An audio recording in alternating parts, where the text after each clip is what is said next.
Hervé Ducreux, donc, de la société Kiloamps. La société Kiloamps a été créée en 2000 par mes associés et moi-même, qui maintenant sont tous en retraite. Elle est spécialisée dans le transport de courant fort, dans deux domaines particuliers qui sont, en premier lieu, la sidérurgie électrique, donc les alimentations de fours électriques, les alimentations de puissance de fours électriques dans les aciéries. Et la deuxième activité concerne des canalisations électriques qui sont également fabriquées sur le site du Chambon-Feugerolles. On fait 70% d'export à peu près, depuis toujours. Enfin, le pourcentage a été assez constant depuis la création de la société en 2000.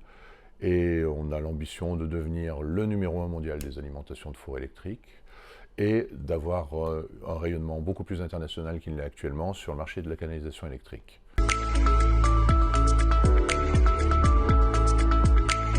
C'est la flexibilité. On a une petite entreprise de 28-30 personnes. Et par rapport aux grands de la canalisation électrique, que sont les Schneider ou autres, on a beaucoup plus de flexibilité, d'adaptabilité à nos clients. En gros, les moutons à 5 pattes de nos clients sont notre standard, alors que ça passe jamais chez les gros.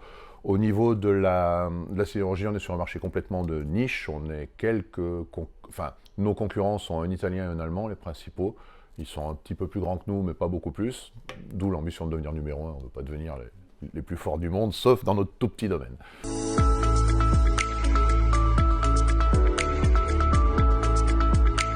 Là, maintenant que je suis tout seul à la tête de l'entreprise, j'ai voulu revenir vers mes origines un petit peu. Et puis si ça peut permettre de trouver des sous-traitants, des partenaires locaux, puisqu'on travaille beaucoup localement.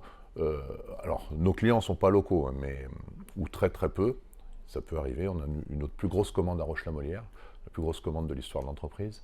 Mais voilà, au niveau des sous-traitants, des partenaires, on essaye de travailler le plus local possible.